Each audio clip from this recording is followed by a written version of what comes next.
ක්‍රිස්තුස් යේසුස් වහන්සේ තුල ප්‍රේමණීය සහෝදර සහෝදරියනි ඔබ සැමට ආශිර්වාදමත් දවසක්. යෙරේමියා පොතේ දෙවන පරිච්ඡේදයේ 13 වන පදයේ ස්වාමීන් වහන්සේ තමන්ගේ සෙනඟු ඊශ්‍රායල් වරුන්ට ඔවුන්ගේ දෙහාකාර පාපයන් ගැන මතක් කර දෙනවා.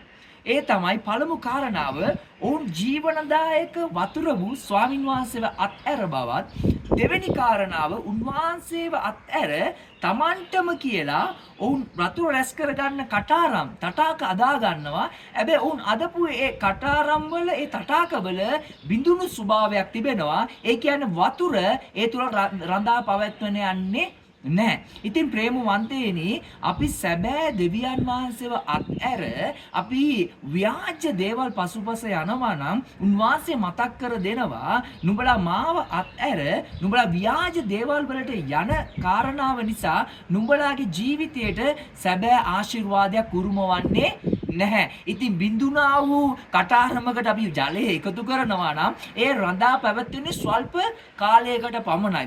ජීවන වතුර එනම් සදාකාලික වතුර ලබා දෙන යේසුස් වහන්සේව අපි අත්හැරියා නම් අපේ ජීවිතයේ ඉතා විගසින් යම් කාලයක වතුර නැති ගසක් මෙන් පර වෙලා යනවා. ඉතින් ප්‍රේමවන්තයනි, මම ඔබට මතක් කර දෙන්නම්.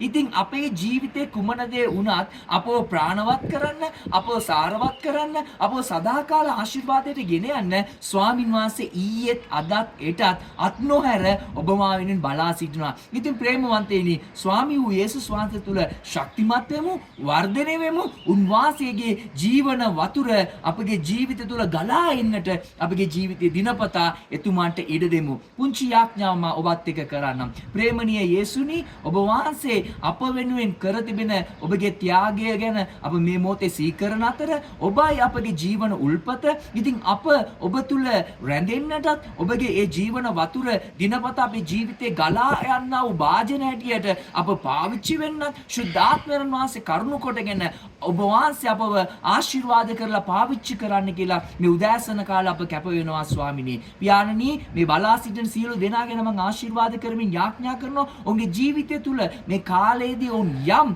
වියලි භාවයකින් වියලි ස්වභාවයකින් සිටිනවාද ඔවුන්ට ඔබ වහන්සේගේ ස්පර්ශය දැන් දැනෙන්න සලස්වන්න. යේසුස් වහන්සේගේ නාමයෙන් අපි කැප වෙමින් යාඥා කරනවා ජීවමාන දෙව් පියාණනි. ආමේන්. God bless you.